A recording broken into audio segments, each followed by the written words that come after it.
আসসালামু আলাইকুম। আমি Mohammad Asadul, cross point Milan থেকে। অ্যান্ড আমার সাথে আছে আমাদের বড় ভাই রিফাত।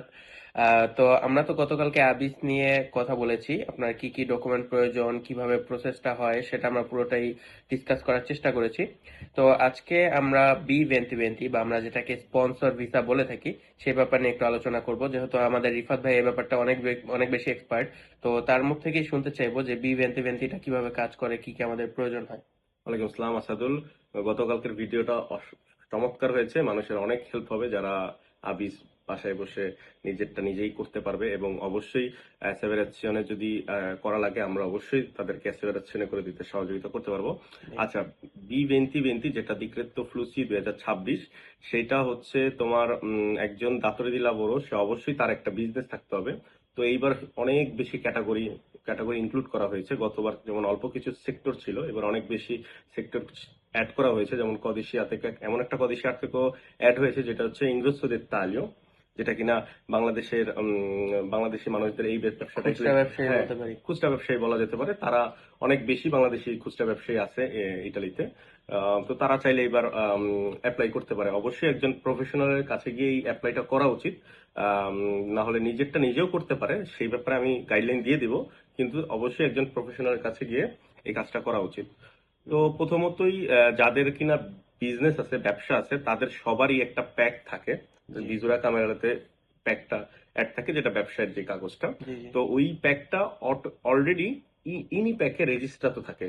যেমন হুম হুম। কালকে ইনাতে রেজিস্ট্রেশন করার যে ব্যাপারটা আমরা শেয়ার করেছি, জি। কিন্তু তাদের ক্ষেত্রে ইনি প্যাকেট অলরেডি ক্যামেরাতে কমার্সের সাথে মানে রেজিস্ট্রেশন থাকে। তো সুতরাং যখনই কেউ অ্যাপ্লাই করতে যাবে, তখনই তার দেখা গেছে ওইটা আর করার প্রয়োজন নেই। তো দেখ। তো আমি একটু আটকাবো। হ্যাঁ। আমাদের তো অনেক সময় এমনটা হয় যে হুম। আমরা যখন ব্যবসাটা ওপেন করেছি, হ্যাঁ। তখন আমরা একটা পেক খুলছিলাম, বাট হুম। পরবর্তীতে ওটা 1-2 বছর হয়ে গেছে, এসকালেট হয়ে গেছে, আমরা তেমন একটা মাথা ঘামাই নাই। হুম। তো এখন আমাদের ভিজুরা কামেরাতে যে পেকটা আছে ওটা আজও না, লাইক ওই পেকের কোনো অ্যাক্সেস নাই হুম। আমাদের কাছে। তো এই ক্ষেত্রে কি আমরা নতুন একটা পেক খুলে তারপর ভিজুরা কামেরাতে ওটা অ্যাড করতে পারবো হ্যাঁ, আবার নতুন করে? অবশ্যই অবশ্যই অবশ্যই, কারণ হচ্ছে তখন তো দেখা গেছে তোমার এই ইমপ্রেজা ইতালিয়া থেকে অটোমেটিক একটা প্যাক ওরাই ক্রিয়েট করে তোমার ভিজুরাতে দিয়ে দেয়, যেটা আমরা দেখি যে একটা হুম পলিসি হুম হুম দিয়ে হুম। একটা ভিজুরা।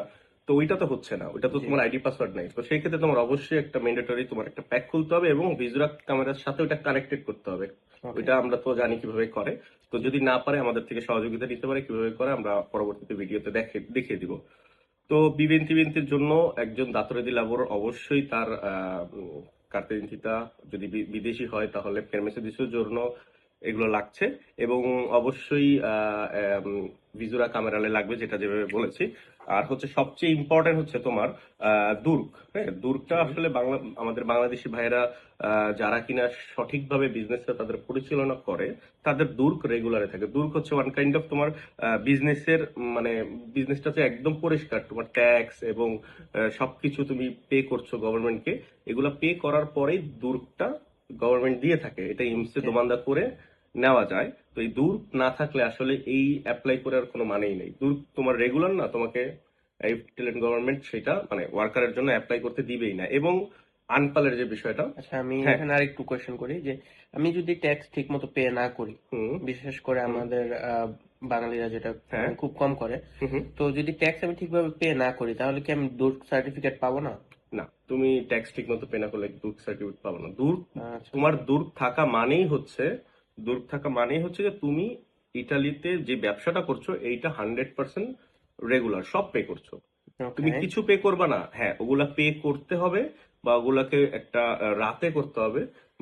মান্থলি ইনস্টলমেন্টে ওটাকে ভাগ করে ওইটার ফার্স্ট ইনস্টলমেন্ট পেমেন্ট করার পরে তোমাকে দুর্গ দেওয়া হবে। আচ্ছা, অ্যাটলিস্ট আমার ইচ্ছা প্রকাশ করতে হবে যে আমি আমার হ্যাঁ, ট্যাক্স গুলো পে করতে পে চাচ্ছি। করতে চাচ্ছি, হ্যাঁ। ওকে।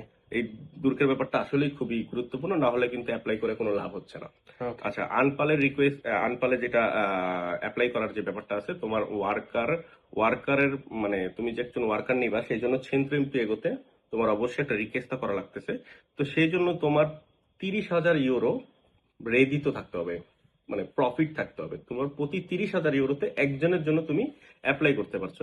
এখন যদি তুমি বলো ভাইয়া তো আমার 59,000 রেডি, তো তুমি একজনের জন্যই পারছো, দুইজনের জন্য হুম। পারছো না। আর তোমার যদি 61,000 হয় বা 60,000 হয়, তাহলে তুমি দুইজনের জন্য অ্যাপ্লাই করতে পারবা। এটা আনফালে তোমাকে আনপালের মডুলো ফিল আপের সময় ওই রেদিত্বর উপর বেস করে তোমার ওয়ার্কারের জন্য অ্যাপ্লাই করতে হবে। ওইটা যদি 8 দিনের ভিতরে ওরা যদি তোমাকে ওয়ার্কার না দিতে পারে, তখন গিয়ে তুমি তুমি অ্যাপ্লাই করতে পারছো।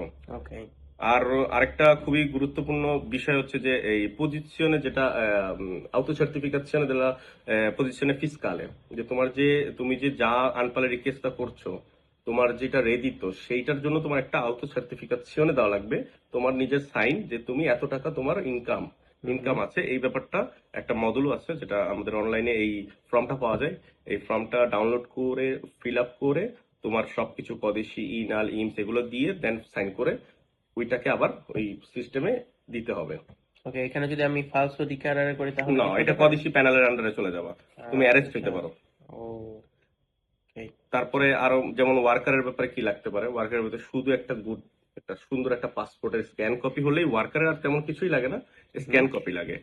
আর হচ্ছে তোমার আলোচ্য তীব্র ব্যাপারটা তো আছেই, আলোচ্য হসপিটালিটা এগুলো অবশ্যই লাগছে, ম্যান্ডেটরি, এগুলো দিতেই হবে। আর বাকিটা গতবারের মতোই সব রয়ে গেছে। যেমন তুমি যখন ওয়েবসাইটে ঢুকবা, তুমি যেই কোম্পানির আন্ডারে তুমি অ্যাপ্লাই করতে যাচ্ছ, কোম্পানির কদেশি ফিসকালে, যেটাকে একটা ট্যাক্স কোড বলি, এবং যে মালিক তার কদেশি ফিসকালে তার নিজের ট্যাক্স, নিজের কোড আর হচ্ছে কোম্পানির ট্যাক্স কোড দিয়ে যখন তুমি সামনের দিকে দিতে যাবা, তখন তার ওই যে প্যাক অলরেডি রেজিস্টার তো বা রেজিস্টার তুমি করবা, সেইখানে একটা কোড যাবে।